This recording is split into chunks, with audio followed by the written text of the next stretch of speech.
Aujourd'hui, nouvelle vidéo sur comment s'améliorer à l'écrit en français. Je vais vous donner quelques astuces pour travailler tout ça, que ce soit pour l'écrit informel ou l'écrit plus formel. Déjà, justement, il faut faire la différence entre les deux. Est-ce que vos objectifs à l'écrit sont plus formels ou plus informels? Est-ce que vous voulez être capable d'écrire des emails dans le cadre de votre travail?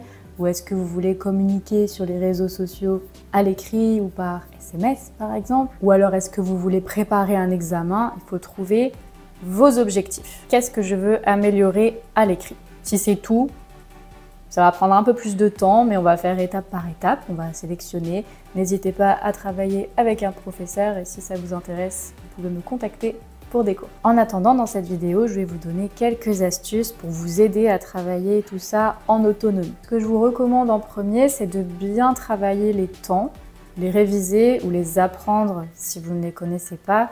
Donc bien sûr, on commence par le présent, passé composé, imparfait, futur proche, futur simple, conditionnel, plus que parfait, le mode du subjonctif, etc. Vous pouvez utiliser le site Le Conjugueur pour travailler tout ça. Différents exercices sont disponibles sur internet aussi. Voilà, première chose, je vous recommande de travailler un peu les temps. Première étape. Ce qui est important aussi, c'est de bien travailler les homophones, c'est-à-dire les mots qui ont la même prononciation, mais qui ont des sens, des utilisations différentes. Par exemple, ça, c'est ça, ou c'est. En général, ce sont plutôt les natifs qui ont des problèmes avec les homophones, mais quand même, ça peut toujours vous être utile, donc mémorisez-les. Évidemment, on va devoir travailler le vocabulaire. Ce que je vous propose de faire pour travailler le vocabulaire, c'est d'utiliser par exemple un calendrier. Vous savez, les vrais calendriers papier, si vous voulez, ou alors sur votre téléphone, sur l'ordinateur, peu importe.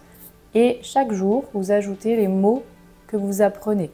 Vous pouvez vous arrêter à 2 mots, 5 mots, 10 mots. Choisissez un nombre de mots au début du mois, par exemple, et ensuite, vous allez vous y tenir tout le mois. Okay? Et chaque semaine, vous faites la révision des mots que vous avez appris. Et à la fin du mois, vous avez toute la liste des mots que vous avez appris. Ce que vous pouvez faire aussi à la fin de chaque semaine ou à la fin de chaque mois, c'est faire des phrases avec les mots que vous avez appris, donc en contexte, afin de les mémoriser plus facilement. Vous pouvez créer une petite histoire à l'écrit, comme ça vous fait aussi travailler l'écrit. Une autre chose que vous pouvez faire, c'est tenir un journal. Vous pouvez prendre un cahier, un carnet, et chaque jour écrire un petit paragraphe, un petit texte sur votre journée, sur vos pensées, sur ce que vous voulez faire. Peu importe, là aussi, c'est totalement libre. Donc, qu'est-ce que j'ai envie de faire aujourd'hui? Je note en français. S'il y a des erreurs, c'est pas grave. Vous pouvez vous faire corriger par quelqu'un ou par un professeur. Vous pouvez varier aussi.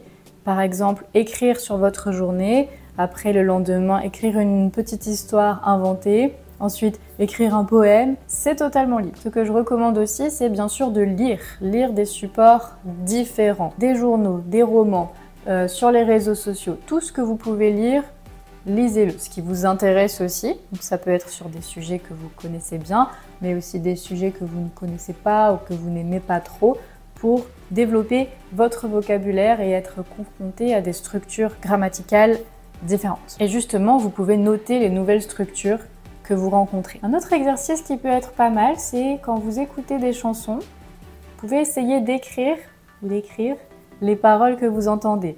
Donc c'est pas très facile parce qu'en général c'est rapide. Vous pouvez mettre pause à chaque fois, à chaque phrase et essayer d'écrire ce que vous entendez. Ça vous fait travailler l'écoute mais aussi l'écrit. Ensuite, bien sûr, quand vous regardez un film ou une série, mettez les sous-titres en français. Comme ça, vous avez à la fois l'audio et en même temps le visuel, l'écrit. Vous pouvez associer la graphie à ce que vous entendez. Et même chose, bien sûr, vous pouvez noter les structures nouvelles, les vocabulaires nouveaux. Ça, c'est à vous de voir ce qui vous intéresse. Une autre chose aussi, ce serait de faire des dictées pour travailler l'orthographe, la grammaire, la conjugaison.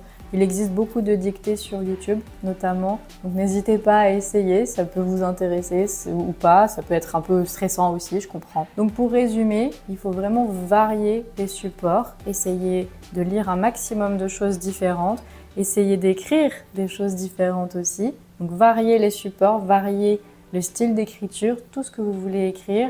Et puis pratiquez, bien sûr. Mettez-vous des objectifs, par exemple, cette semaine, j'essaye d'écrire 3 commentaires sur les réseaux sociaux. Cette semaine, j'essaye 3 fois de raconter ma journée dans mon carnet. Et si ça marche, vous pouvez augmenter bien sûr chaque semaine. Et encore une fois, si vous voulez être accompagné vraiment, je vous recommande de travailler avec un prof et donc n'hésitez pas à me contacter si ça vous intéresse. Et vous, est-ce que vous avez des recommandations, des suggestions? Dites-nous dans les commentaires comment vous faites pour travailler l'écrit. Et en attendant, je vous dis à très bientôt pour une nouvelle vidéo.